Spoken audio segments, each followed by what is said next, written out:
तुम्हें लगा कि Daredevil Born Again slow pace पे चल रहा था, तो एपिसोड 5 और 6 देखने के बाद ये प्रिसिएशन चेंज हो सकता है, क्योंकि अब स्टोरी एक नए फेज में एंटर ले चुकी है। ज़्यादा एक्शन, ज़्यादा मिस्ट्री और डेयरडेविल का एक प्रॉपर कमबैक। बिना किसी देरी के चलो स्टार्ट करते हैं फुल ब्रेकडाउन। एपिसोड की शुरुआत होती है मैट मैडॉक के फाइनेंशियल स्ट्रगल से। उसका लड़ाई सिर्फ क्रिमिनल से नहीं बल्कि रियल लाइफ प्रॉब्लम से भी है। एक सुपर हीरो होने का मतलब ये नहीं है कि वो बिना पैसे के सर्वाइव कर सकता है। मैट एक बैंक लोन लेने के लिए एक मैनेजर से मिलता है, जहाँ पे एक इंटरेस्टिंग डिटेल छुपी हुई है। मिस मार्वल की एक ड्राइंग और उसकी फैमिली फ़ोटो। ये एक फोरशैडोइंग हो सकती है मिस मार्वल के फादर यूसुफ खान की इस स्टोरी में। जब मैट अपने लीगल केस के लिए लोन लेने की कोशिश करता है तो उसकी एप्लीकेशन रिजेक्ट हो जाता है। ये एक अच्छी कंटिन्यूटी है, क्योंकि पहले भी हमें फैल्कन एंड विंटर सोल्जर में देखने को मिला है कि सैम विल्सन को भी लोन नहीं मिली थी। Despite being an Avenger, MCU बार बार ये दिखाने की कोशिश कर रहा है कि सुपर हीरोज भी रियल वर्ल्ड स्ट्रगल से गुजरते हैं। लेकिन ये फाइनेंशियल ट्रबल छोटी प्रॉब्लम थी। असली एक्शन तब स्टार्ट होता है जब बैंक में एक रोबरी होती है। एक ग्रुप ऑफ क्रिमिनल्स बैंक लूटने के लिए घुस आते हैं। इंटेरियर लगता है कि ये बस एक सिंपल हाइस्ट है, लेकिन धीरे धीरे मिस्ट्री रिवील होती है। ये लोग सिर्फ पैसे नहीं बल्कि एक खास डायमंड चोरी करने चाहते थे। अब ये डायमंड कोई आम चीज़ नहीं है, ये इन्फिनिटी स्टोन से रिसेंबल करता है। और ये भी हो सकता है कि किसी तरह से एक पावरफुल आर्टिफैक्ट हो जो एमसीयू के आगे के प्रोजेक्ट्स में इंपॉर्टेंट रोल प्ले करे।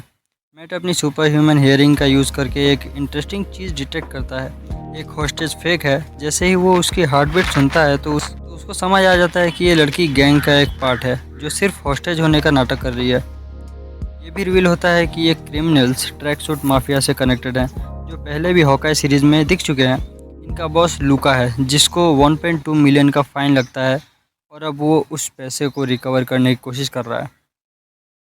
एक और सब्टल डिटेल जो फैन नोटिस कर सकते हैं, एक क्रिमिनल अपना नाम जेसी जेम्स बताता है, जो कि रियल लाइफ में अमेरिकन आउटलो और बैंक रॉबर का रेफरेंस है। ये एक स्मार्ट ईस्टर एग है जो डेयरडेविल ग्राउंडेड स्टोरी टेलिंग और ज़्यादा इंटरेस्टिंग बनाता है। जब सिचुएशन कंट्रोल से बाहर होने लगती है तो मैट को डेयरडेविल बनने की ज़रूरत पड़ती है, लेकिन अभी भी वो अपना आइकॉनिक रेड सूट नहीं पहनता।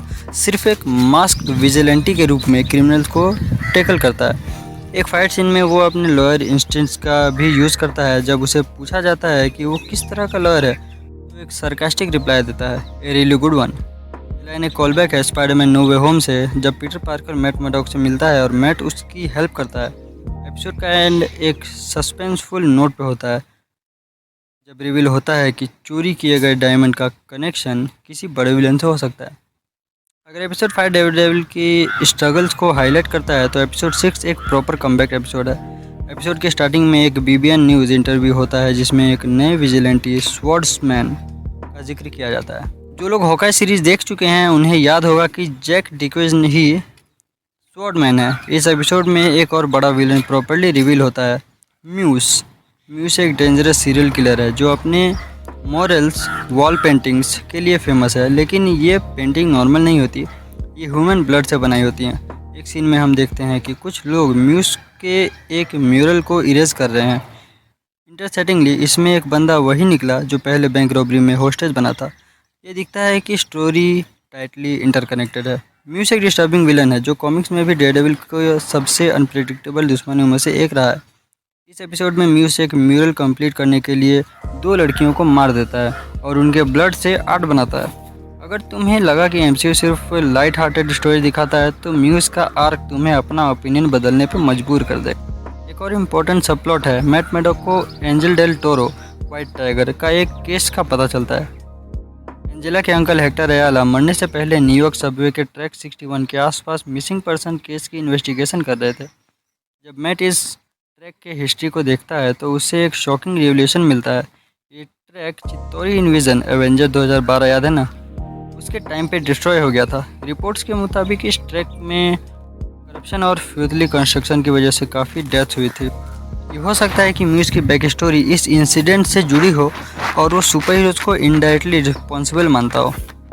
किंगपिन भी इस एपिसोड में एक बड़ा पॉलिटिकल मूव करता है। जब उसको म्यूस की पेंटिंग के बारे में पता चलता है तो वो इस इंसिडेंट को एंटी विजिलेंटी टास्क फोर्स बनाने के लिए यूज़ करता है। ये कॉमिक बुक्स का मेयर फिस्ट का आर्क का एक बड़ा एडोप्टेशन लग रहा है, जिसमें फिस्क विजिलेंटीज को इलीगल बनाने की कोशिश करता है। ये टास्क फोर्स करप्ट कॉप्स का एक ग्रुप है जो पनिशर की आइडियोलॉजी फॉलो करते हैं। इन कॉप्स का लीडर कॉल नॉर्थ है जो एक रूथलेस ऑफिसर है। कॉमिक में फिस्क इसी बंदे को डेयरडेविल और स्पाइडरमैन को एलिमिनेट करने के लिए हायर करता है। एक छोटी पर इम्पोर्टेंट डिटेल ये भी है कि वेनिसा फिस्क जब विल्सन को एक कोट पहनाती है तो वो फट जाता है। ये एक सिंबॉलिक हिंट हो सकती है कि किंगपिन फिर से अपने विलेनस पर्सोना में वापस आ रहा है। कॉमिक्स में भी जब वो अपने फुल पावर में आता है तब उसका वजन बढ़ने लगता है और वो और ज़्यादा इंटिमिडेटिंग हो जाता है। एपिसोड का एंड में डेयरडेविल और किंगपिन का एक विजुअल पैरेलल दिखाया जाता है। दोनों कैरेक्टर्स अपनी रियल आइडेंटिटी से भागने की कोशिश कर रहे थे, लेकिन इन द एंड डेयरडेविल फिर से डेयरडेविल बन गया और फिर से किंगपिन। ये एक सिंबॉलिक रिप्रेजेंटेशन है कि don't fight who you are, embrace it. Episode 5 and 6 में डेयरडेविल का रिटर्न पोर्ट्रेट दिखाया गया है। म्यूस एक अनप्रेडिक्टेबल विलन है। किंगपिन अपने प्राइम में वापस आ रहा है और मैट मैडॉक फिर से एक प्रॉपर हीरो बनने की तरफ बढ़ रहा है। अगर ये एपिसोड किसी चीज़ का इंडिकेशन है तो वो ये है कि डेयरडेविल बॉर्न अगेन अब फुल स्पीड पे आ चुका है। अब बस वेट है डेयरडेविल के अगले एपिसोड और किंगपिन के अल्टीमेट शोडाउन का। तो वीडियो पसंद आए तो कमेंट्स में अपना राय ज़रूर बताएं। चैनल को सब्सक्राइब करना मत भूलें।